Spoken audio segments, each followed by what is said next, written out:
Hello. हाँ, मैंने इस्तीफा दे दिया है। मुझे बर्दाश्त नहीं हुआ, मुझे बर्दाश्त नहीं हुआ। जिसका नमक खाते हैं उसका इलाज अदा करना चाहिए। मुझे बर्दाश्त नहीं हुआ। पत्नी से बात कर रहा था मैं। मेरी 2 बेटियां हैं। 2 रात में सोया नहीं था और बहुत पीड़ा में था मैं।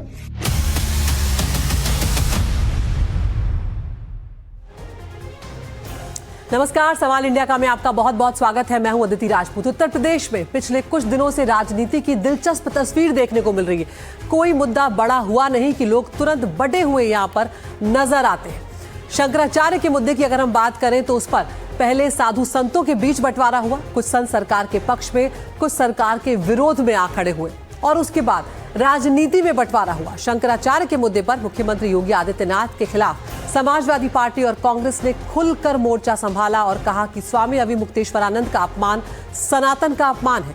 और अब पिछले 24 घंटों के अंदर ब्यूरोक्रेसी में भी बंटवारा हो गया है। आज प्रशांत कुमार सिंह नाम के अधिकारी ने दावा किया कि वो मुख्यमंत्री आदित्यनाथ के समर्थन में इस्तीफा दे रहे हैं। और इससे पहले कल एक अधिकारी ने शंकराचार्य के मसले पर सरकार के विरोध में इस्तीफा दे दिया था।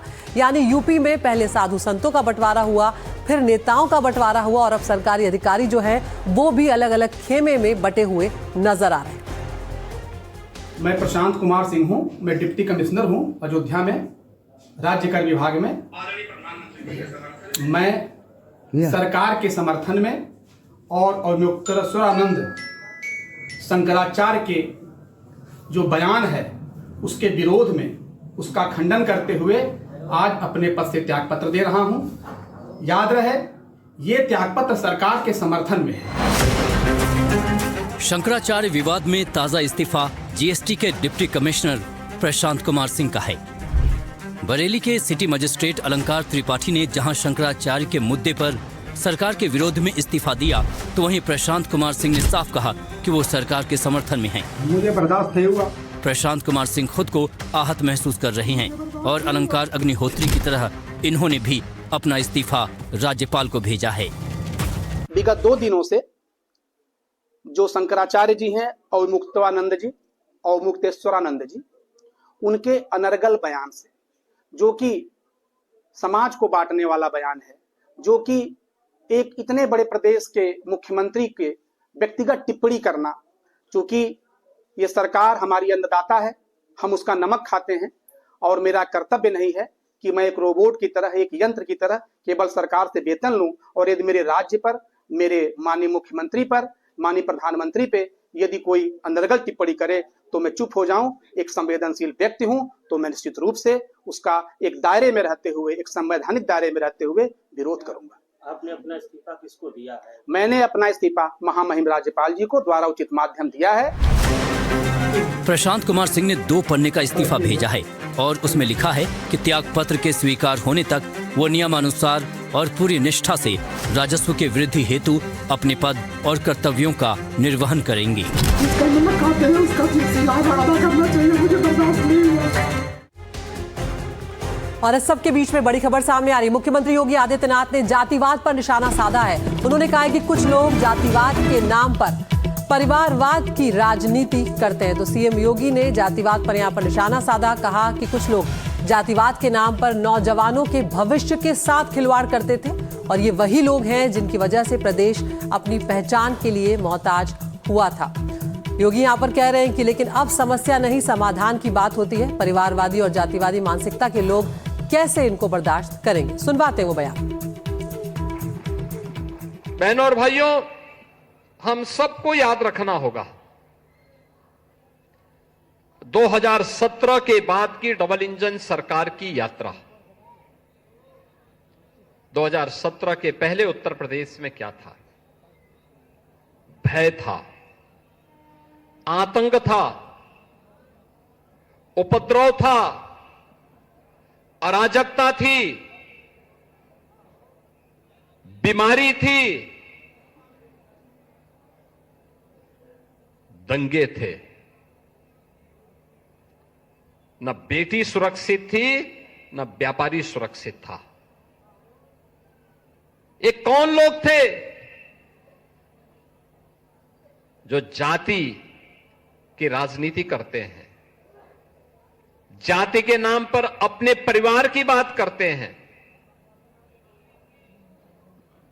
जाति के नाम पर प्रदेश के नौजवानों के भविष्य के साथ खिलवाड़ करते थे,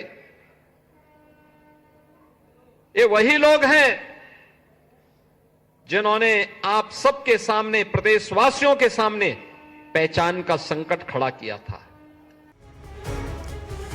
आगे बढ़ते हैं। शंकराचार्य का मुद्दा अभी थमा भी नहीं था कि यूजीसी के नए नियमों ने फिर से भूचाल ला दिया। इसे ब्राह्मणों और सवर्णों के खिलाफ साजिश बताकर बरेली के सिटी मजिस्ट्रेट ने इस्तीफा दे दिया। इस्तीफा तो स्वीकार नहीं हुआ, लेकिन सस्पेंशन जरूर हो गया और अब प्रशासनिक अधिकारी का ऐसे मसलों में कूदना सवाल भी खड़े कर रहा है कि कहीं ये उनकी राजनीतिक पारी की शुरुआत तो नहीं है। जो ये शिखा है, ये ब्राह्मण समाज का जो सांस्कृतिक प्रतीक है, उनकी जो मान मर्यादा का हनन किया जाता है। पूरा सनातनी समाज आह्लादित है और आपका खूब खूब अभिनंदन करता है। कि आपने वीडियो देखे होंगे किस तरीके से घसीट के जमीन पर उनको पीटा गया। जो पद सरकार ने आपको दिया था, उससे बड़ा धर्म के क्षेत्र का पद हम आपको देने के लिए प्रस्ताव करते हैं। चट इस्तीफा पट संवाद।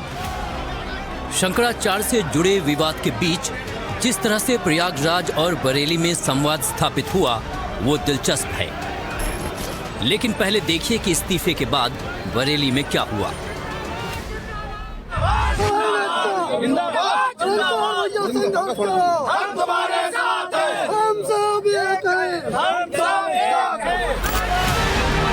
अलंकार भैया संघर्ष करो, हम तुम्हारे साथ हैं।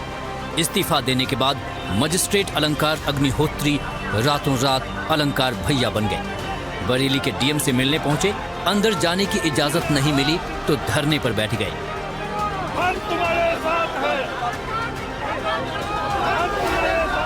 अग्निहोत्री, अलंकार अग्निहोत्री जिन्होंने इस्तीफा दिया था, वो कल रात को भी डीएम से मिले थे और आज फिर जब उनको निलंबन के बाद वो फिर एक बार डीएम से मिलना चाहते थे और उन्होंने अंदर आने का प्रयास किया। तब उन्होंने ये कहा गया कि वो अकेले अंदर मिल सकते हैं, लेकिन अंदर अकेले नहीं जा उन्होंने उनकी ये शर्त थी कि उनके साथ सभी लोग अंदर जाएंगे और जब उनको अंदर नहीं जाने दिया तो वो गेट पर ही बैठ गए और उन्होंने धरने पर बैठ गए। आप देख सकते हैं कि ये धरने पर यहाँ बैठे हुए हैं और धरने पर बैठे हुए हैं और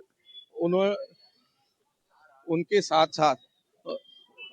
साथ ये उनका कहना है कि वो जब तक कि डीएम खुद आकर उनके नहीं बताएंगे कि किसने वो रात को शब्द फोन पर बोले थे, वो तब तक यहाँ से नहीं उठेंगे। अलंकार अग्निहोत्री का आरोप है कि इस्तीफे के बाद उन्हें रात को बंधक बनाए जाने की साजिश थी। एनडीटीवी से बातचीत में अग्निहोत्री ने बताया कि इस्तीफे के बाद बरेली के डीएम ने उन्हें बातचीत के लिए बुलाया था। डीएम फोन पर स्पीकर ऑन करके बात कर रहे थे, तभी दूसरी तरफ से लखनऊ से बात कर रहे व्यक्ति ने अग्निहोत्री के लिए अपशब्द का इस्तेमाल किया। लखनऊ से एक कॉल आया। जब कॉल आते ही उस समय तक डीएम साहब और कप्तान साहब अगल बगल बैठे थे। डीएम साहब उठकर बगल वाले बाथरूम में चले गए। बगल वाले बाथरूम में वो स्पीकर फोन पे थे। उधर से आवाज आई, पंडित पागल हो गया है, इसको रात भर अपने आवास में बंधक बना के रखो, तो जाने मत देना। क्योंकि मैं कप्तान साहब के सामने, जो श्री अनुराग आर्या जी थे, उनके सामने ही मैं फोन कर चुका था। तो उन्होंने बताया ये बाहर बता चुके हैं कि हमें बंधक बना लिया गया है। तो आनंद फानन में, क्योंकि मीडिया तक ये बात जा चुकी थी, मुझे तुरंत रिलीज किया गया। बड़ी मुश्किल से वहां एक तरीके से जान बचा के मैं भागा हूँ। अलंकार अग्निहोत्री ने इस्तीफा दिया, लेकिन प्रशासन ने इस्तीफा स्वीकार करने के बदले उन्हें सस्पेंड कर दिया है। इसके पहले उन्होंने आरोप लगाया कि यूपी में ब्राह्मण विरोधी अभियान चलाया जा रहा है। बटों जो ब्राह्मण थे उनकी चोटी घसीट के, आपने वीडियो देखे होंगे किस तरीके से घसीट के जमीन पर उनको पीटा गया। चोटी और जो ये शिखा है, ये ब्राह्मण समाज का जो सांस्कृतिक प्रतीक है, उनकी आस्था का प्रतीक है। क्या आप ऐसा किसी अन्य धर्म या जाति के साथ आप कर सकते हैं? उनकी जो मान मर्यादा का हनन किया जाए। मैंने जिलाधिकारी महोदय को ईमेल के माध्यम से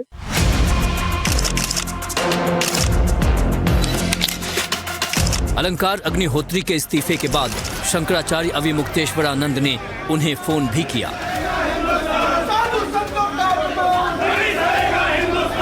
लोगों के मन में दो तरह की प्रतिक्रिया आपके समाचार सुनने से हो रही है। एक तो दुख हो रहा है कि कितनी लगन से आपने पढ़ाई लिखाई की होगी, तब जाकर के इस पद पर आप आए होंगे, आज एक झटके में आपका पद चला गया।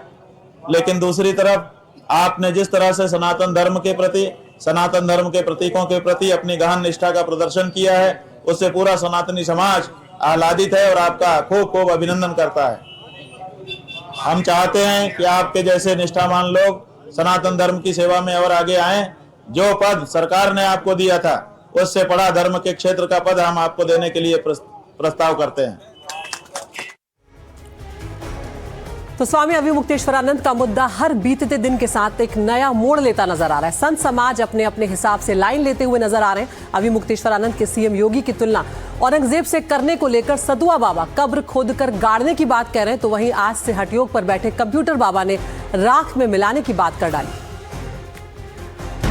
हम सनातनी उनके लिए कब्र खोद के रखे हैं, क्योंकि कब्र में ही उनको गाड़ दिया जाएगा।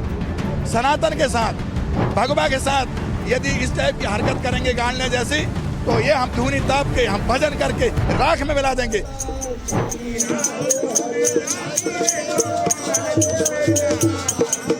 साधुओं ने रामधुन छेड़ते हुए माघ मेला क्षेत्र में अब हठयोग शुरू कर दिया है।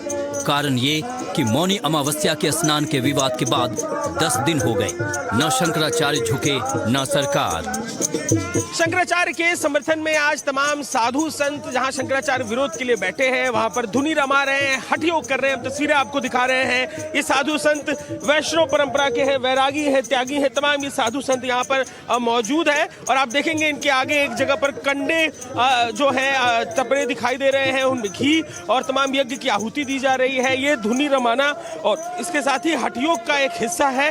यहाँ पर दर्जनों साधु हैं जो इस भाव में आपको दिखाई देंगे और ये साधु जो है, इनका जो भाव है वो जो घटना शंकराचार्य के संग घटी उसके विरोध का है। तो शंकराचार्य अविमुक्तेश्वरानंद सरस्वती के समर्थन में आज वैष्णव परंपरा के कुछ वैरागी साधु भी पहुंचे हैं। आप उन्हें हठयोग करते हुए देखेंगे और ये तस्वीरें हम जिस जगह पर शंकराचार्य विरोध कर रहे हैं ठीक उस जगह की दिखा रहे हैं। सामने जो वैन खड़ी है, शंकराचार्य इस वैन में अभी मौजूद है और यहाँ पर हठयोग करते हुए तमाम साधु संत पहुंचे हैं। कंप्यूटर बाबा मध्य प्रदेश के जाने माने नाम है। कंप्यूटर बाबा जमकर बैठे हैं। धुनी रमाने के लिए उनके साथ कई साधु सन्यासी बैठे हुए हैं। हमने उन्हें याद दिलाया कि कैसे स्वामी अविमुक्तेश्वरानंद के विरोध में भी कई बाबा लोग बोल रहे हैं। लेकिन अकबर और हुमायूं ऐसे लोगों जो उदाहरण हमारे सनातन के सूर में और सनातन के गौरव पे और एक महंत को अगर ऐसी भाषा का प्रयोग कर रहे हैं, तो अकबर और हुमायूं का नाम लेने वालों के लिए हम सनातनी उनके लिए कब्र खोद के रखे हैं, क्योंकि कब्र में ही उनको गाड़ दिया जाएगा। यहाँ जो राम का नाम लेगा वो भारत में रहेगा, जो कृष्ण का नाम लेगा वो भारत में रहेगा। अकबर और हुमायूं के लिए हमारा हर सनातनी मुंहतोड़ जवाब देगा। ऐसे नाम लेने वालों को भारत से निकाल दिया जाएगा। यदि वो गाड़ने की बात करते हैं तो हम कहना चाहते हैं कि यदि धर्म के साथ, पूज्य शंकराचार्य के साथ, सनातन के साथ, भगवा के साथ यदि इस टाइप की हरकत करेंगे गाड़ने जैसी, तो ये हम धूनी ताप के, हम भजन करके राख में मिला देंगे, राख में मिला देंगे, राख में मिला देंगे। कोई सरकार ऐसी नहीं है जो हमारे भगवा को खत्म करे, हमारे पूज्य शंकराचार्य सनातन को खत्म करे, ये हो ही नहीं सकता। कंप्यूटर बाबा कह रहे हैं कि भगवा का अपमान हो रहा है और वो यहाँ से हटने वाले नहीं हैं। कंप्यूटर बाबा जहाँ हठयोग कर रहे हैं, तो वहीं सामने स्वामी अविमुक्तेश्वरानंद भी अपने शिविर के बाहर बैठे हुए हैं। महाराज जी, आज इतने साधु पहुंचे हैं धुनी रमाने के लिए, आपके समर्थन में क्या संदेश? ये समर्थन नहीं है, ये उनकी पीड़ा है।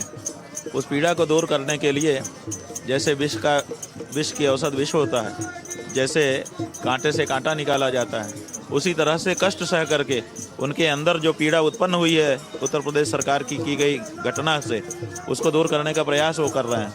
इसलिए तपस्या कर रहे हैं और तपस्या की भाषा में वो सनातनी जनता को भी और ये देश की, प्रदेश की जो सरकार है उसको भी अपना संदेश देने की कोशिश कर रहे हैं।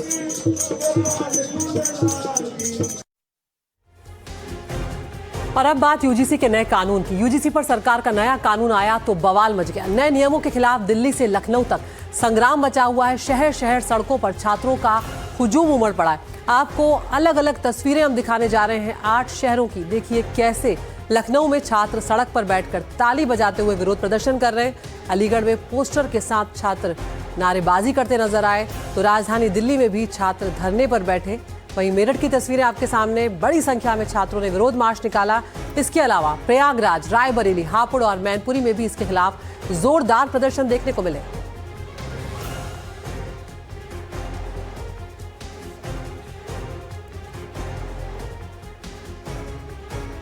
तो सड़क से लेकर सोशल मीडिया तक पर इन दिनों यूजीसी के नए नियमों को लेकर हंगामा मचा हुआ है। इससे जनरल वर्सेस ओबीसी की एक नई बहस भी शुरू हो गई है। यूजीसी कह रही है कि इससे जातिगत भेदभाव रोकने में मदद मिलेगी। सवर्ण इसका विरोध कर रहे हैं, उन्हें डर है कि इससे उन्हें फंसाया जा सकता है। उत्तर प्रदेश के चुनाव से भी इसे जोड़ा जा रहा है। कहा जा रहा है कि यूपी में अगले साल विधानसभा के चुनाव होने हैं और आरोप लग रहे हैं कि ओबीसी को खुश करने के लिए बीजेपी ऐसा कर रही है। उधर सरकार का कहना है कि यूजीसी नियमों को लेकर आश्वासन देंगे और किसी भी सूरत में इनका दुरुपयोग नहीं होने देंगे।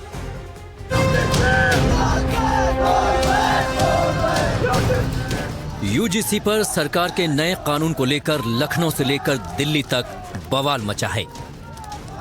नए कानून के खिलाफ शहर शहर प्रदर्शन हो रहे हैं। हाथों में पोस्टर और जुबान पर सरकार के खिलाफ नारेबाजी है। दिल्ली, लखनऊ से लेकर मेरठ, अलीगढ़ तक कई जगह छात्र और अन्य लोग सड़कों पर उतर आए हैं।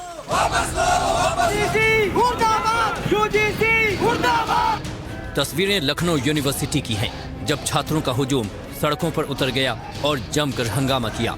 यूजीसी के नए दिशा निर्देशों को लेकर सरकार के खिलाफ आवाज बुलंद की।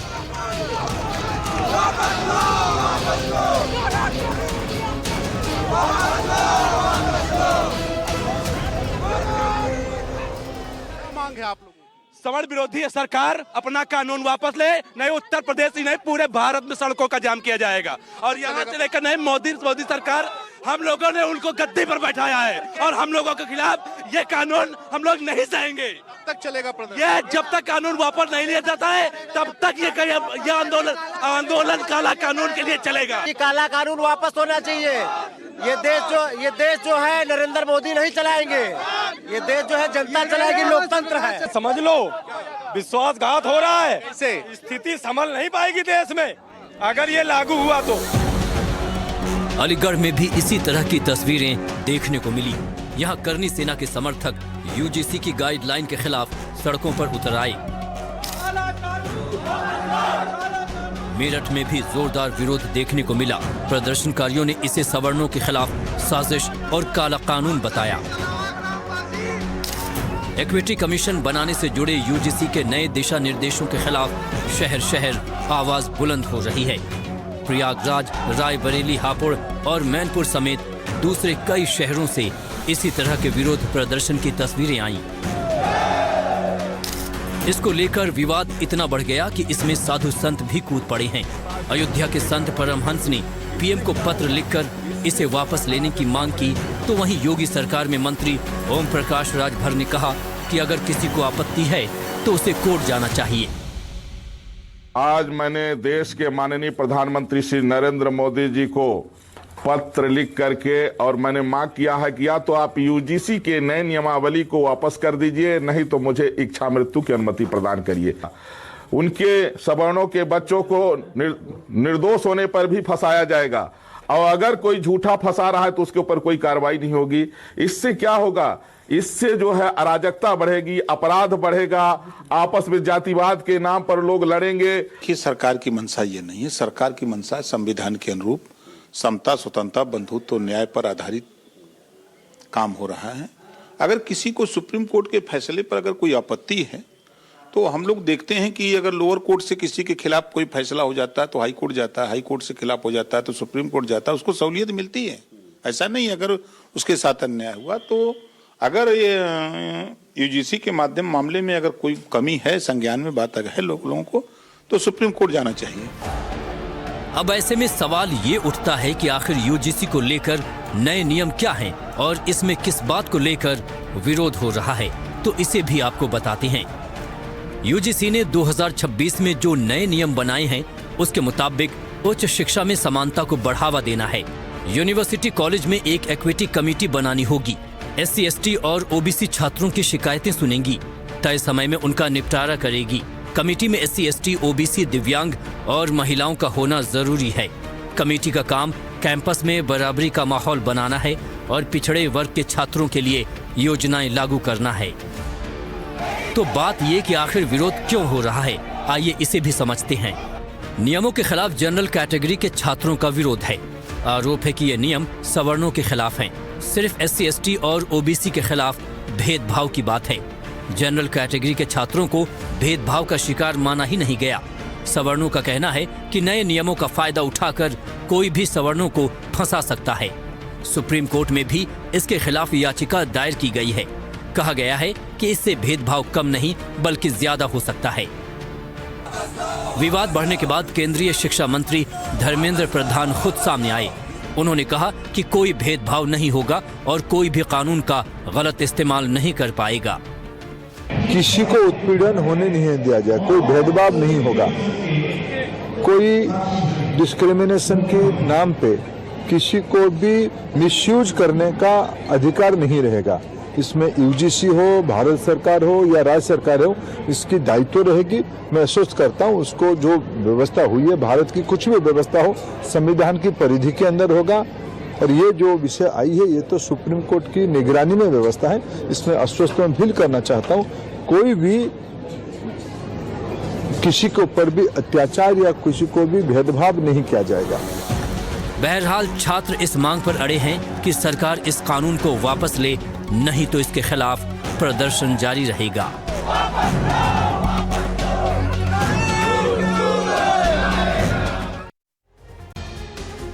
चार धाम यात्रा को लेकर एक नया विवाद खड़ा हो गया है। आगामी चार धाम यात्रा में मंदिर समिति ने गैर हिंदुओं को एंट्री न देने का फैसला लिया, जिसके बाद इसे लेकर आरोप और प्रत्यारोप का दौर भी शुरू हो गया है। ऐसे में सवाल उठता है कि क्या गैर हिंदुओं की एंट्री बैन करना सही है? क्या ये फैसला धार्मिक आस्था और परंपरा को बनाए रखने के लिए लिया गया है या इसमें संविधान के समानता अधिकार की अनदेखी नहीं हो रही है? चाहेंगे कि गैर हिंदू का प्रवेश न हो। राष्ट्र में संविधान का शासन है या किसी हिटलर का शासन? मसला सिर्फ केदारनाथ का नहीं है। हर की पैड़ी के बाद अब बद्रीनाथ धाम और केदारनाथ धाम में भी गैर हिंदुओं का प्रवेश वर्जित कर दिया गया है।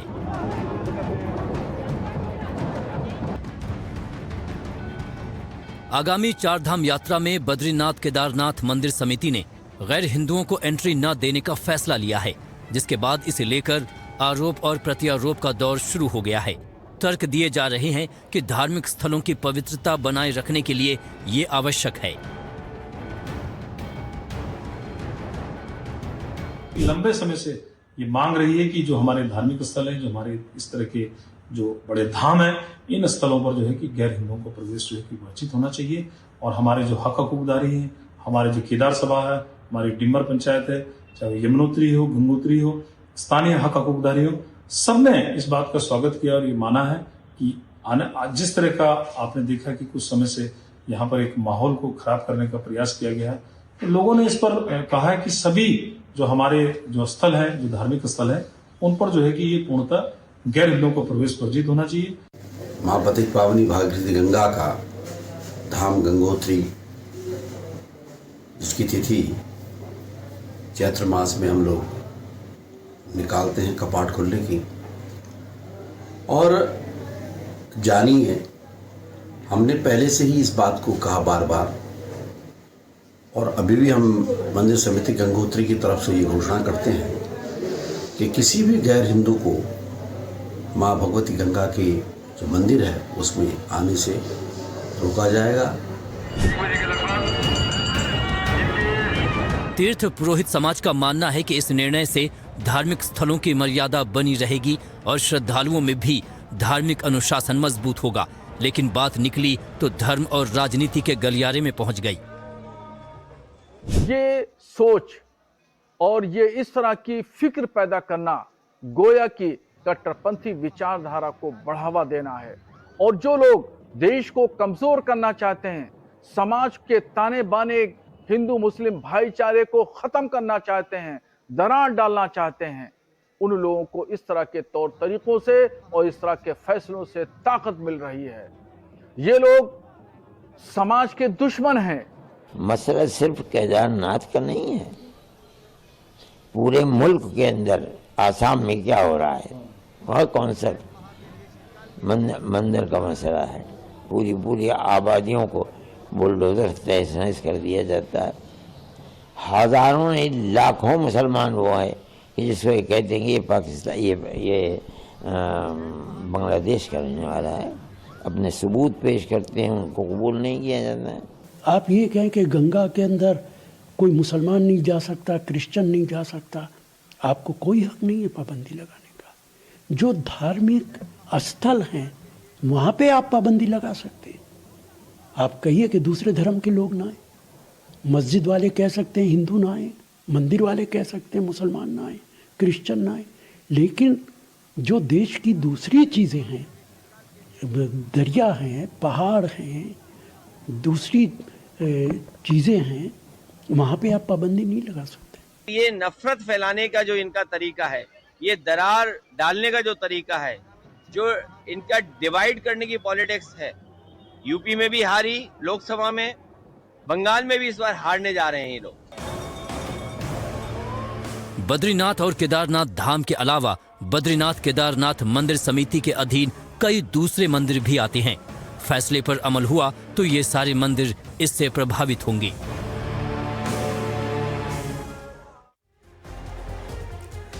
कांग्रेस के पूर्व सांसद शकील अहमद ने अब राहुल गांधी पर चौंकाने वाला दावा किया। शकील अहमद का कहना है कि उनकी जान को खतरा है। बिहार से 3 बार विधायक और 2 बार सांसद रहे शकील अहमद ने पिछले दिनों राहुल गांधी को डरपोक करार दिया था और अब अपनी जान को खतरा बताकर एक बार फिर से सुर्खियों में आ गए।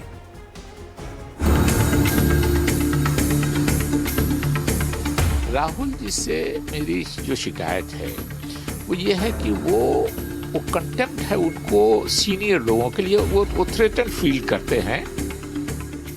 बिहार विधानसभा चुनाव के बाद कांग्रेस छोड़ने वाले पूर्व केंद्रीय मंत्री शकील अहमद ने जैसे ही ये बयान दिया, सियासी हलचल तेज हो गई। राशिद अलवी और मुमताज पटेल की तरफ से शकील अहमद के समर्थन के बाद सवाल उठने लगे। ये चर्चा होने लगी कि क्या कांग्रेस के अंदर मुसलमानों को इग्नोर किया जा रहा है। शकील अहमद, राशिद अलवी, मुमताज पटेल के बयानों को लेकर चर्चा हो ही रही थी कि इस बीच शकील अहमद ने एक ट्वीट कर दिया।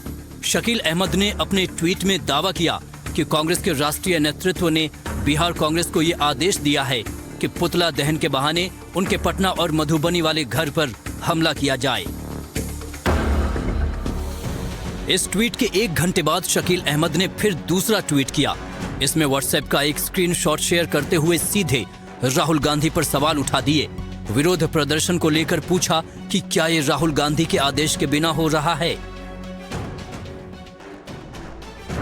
इस ट्वीट के बाद एनडीटीवी से बात करते हुए शकील अहमद ने दावा किया कि ये जो कुछ हो रहा है उसके पीछे सिर्फ राहुल गांधी का ही दिमाग है। राहुल गांधी ही ऐसा करवा रहे हैं। राहुल गांधी के तरफ से दिया जा रहा है, आपको लगता है ऐसा? इस मामले में एक पत्ता राहुल गांधी जी के आदेश के बला नहीं, ये राहुल गांधी जी का ही ऑर्डर है। इसलिए कि एक ट्वीट भी जो मेरे खिलाफ किया है वो उन्हीं का, वो जो चेला चटिया को साथ रखते हैं। एक तो अफसोस लगता है कि किसी सीनियर लीडर, बड़े लीडर ने अभी 4 दिन 5 दिनों का, अब हो सकता है करवावे और वावे। लेकिन मणिकम टैगोर तो आपको कह रहे हैं आप लोग नॉनसेंस है, जयचंद है, आप हो गए, राशिद अलवी हो गए, ये सारे नेता। मणिकम टैगोर कब एमपी हुए? 50 साल की उम्र है उनकी। राहुल जी अब जून में 56 साल के हो जाएंगे। वही चेला उनके, इसी तरह के चेलों को उन्होंने अपने पास रखा है। और 2014 में पहली बार मणिकम टैगोर जो हैं वो एमपी हुए हैं। तो वो राहुल, वही जो राहुल करने वाले, तो राहुल गांधी ने ये करवाया है। ये टैगोर वो बेचारे की हिम्मत नहीं है, ये राहुल गांधी जी ने करवाया है, उसमें कहीं कोई दो राय नहीं। शकील अहमद के बयान पर सवाल उठे तो कांग्रेस के सीनियर लीडर हरीश रावत ने उनकी तुलना सड़े हुए आलू से कर दी। सुनिए हरीश रावत शकील अहमद पर क्या कुछ कह रहे हैं। सड़ा हुआ आलू जो है घेरी से बाहर हो जाता है, उसका कोई महत्व नहीं रह जाता, केवल सड़ांत फैला। सड़ा हुआ आलू जो है घेरी से बाहर हो जाता है, उसका कोई महत्व नहीं रह जाता, केवल सड़ांत फैला। शकील अहमद ने 2 दिन पहले एनडीटीवी से बातचीत में राहुल गांधी को लेकर दावा किया था कि वो जनाधार वाले नेताओं से डरते हैं। इसके बाद इसको लेकर बयानबाजी बढ़ती गई। हमले वाले दावे पर जहां कांग्रेस उन्हें जयचंद बता रही है, तो वहीं बीजेपी कह रही है कि ये कांग्रेस की इमरजेंसी वाली मानसिकता का परिचय है। ये एक साल पे एक बैच वाला होता है। ये 2015 से बैच चल रही है। बैच ऑफ बिट्रेस होते हैं ये लोग, बैच ऑफ जयचंद होते हैं। साल भर का जनवरी महीने में स्टार्ट हो जाती है बैच ऑफ जयचंद का। इस साल का बैच ऑफ जयचंद और बैच ऑफ बिट्रेयर्स स्टार्ट हो गए। और हमारा शकील भाई और वो बीएसपी का एक पुराना नेता राशिद भाई, उसमें वो दोनों शामिल हुए हैं। पहले बैच ऑफ बिट्रेयर्स में बैच ऑफ जयचंद का। दुर्भाग्यपूर्ण बात है, परंतु ये कांग्रेस की इमरजेंसी मानसिकता का परिचय है और मैं स्वयं इसका भुक्तभोगी रहा हूं 2017 में। तो जो आज शकील अहमद जी के साथ हो रहा है वो कई लोगों के साथ हुआ है। कांग्रेस पार्टी डिसेंट को टॉलरेट नहीं कर पाती। अगर प्रथम परिवार के खिलाफ कुछ भी बोला, चाहे पार्टी के हित में या राष्ट्र के हित में हो, तो थरूर जैसा हाल होता है, शकील अहमद जी जैसा हाल होता है, शहजाद पूनावाला जैसा हाल होता है।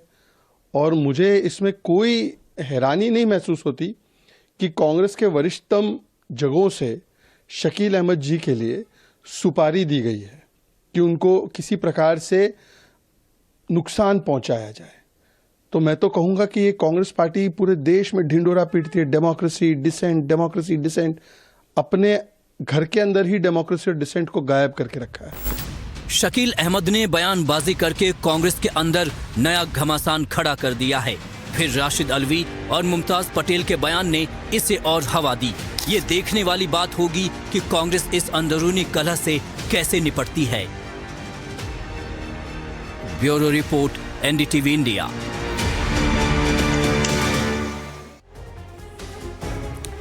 आज दुनिया के इतिहास में वो डील हुई है जिसका 18 सालों से इंतजार हो रहा था। आखिरकार भारत और यूरोपियन यूनियन के बीच ट्रेड डील पूरी हो गई और यहां से भारत और यूके के बीच अब नया अध्याय शुरू हो गया है।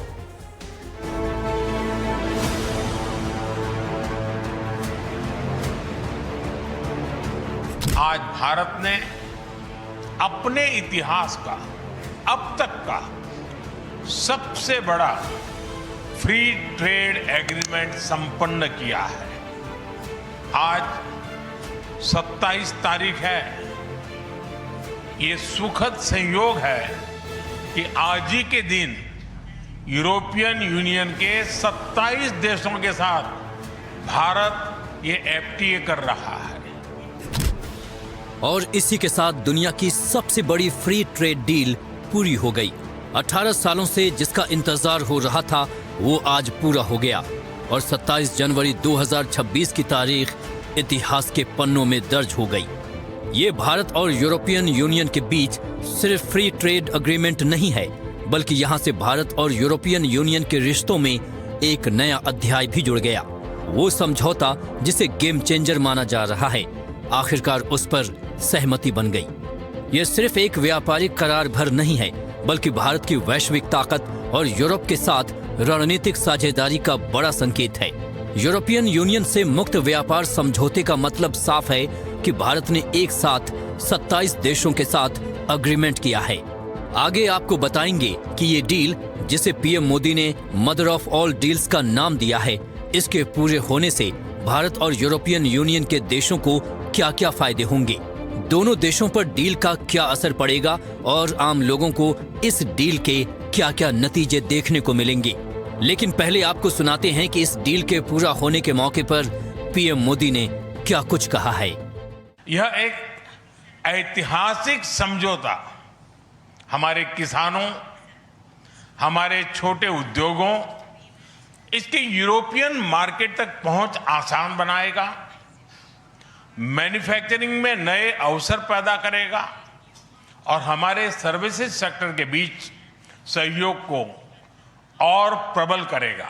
यह एफटीए भारत और यूरोपियन यूनियन के बीच इन्वेस्टमेंट को बूस्ट करेगा, नई इनोवेशन पार्टनरशिप बनाएगा और वैश्विक स्तर पर सप्लाई चेन को मजबूत करेगा। यानी यह सिर्फ ट्रेड एग्रीमेंट नहीं है, यह साझा समृद्धि का नया ब्लूप्रिंट है। पीएम मोदी ने इस ऐतिहासिक डील को रक्षा और सुरक्षा की दृष्टि से भी काफी महत्वपूर्ण बताया।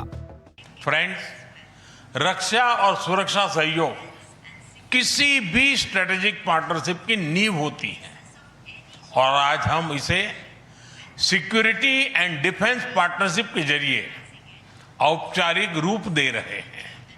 इससे काउंटर टेररिज्म, मैरीटाइम और साइबर सिक्योरिटी में हमारी साझेदारी और गहरी होगी।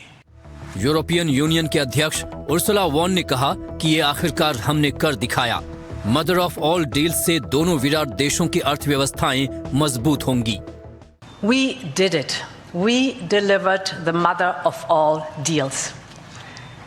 We are creating a market of 2 billion people.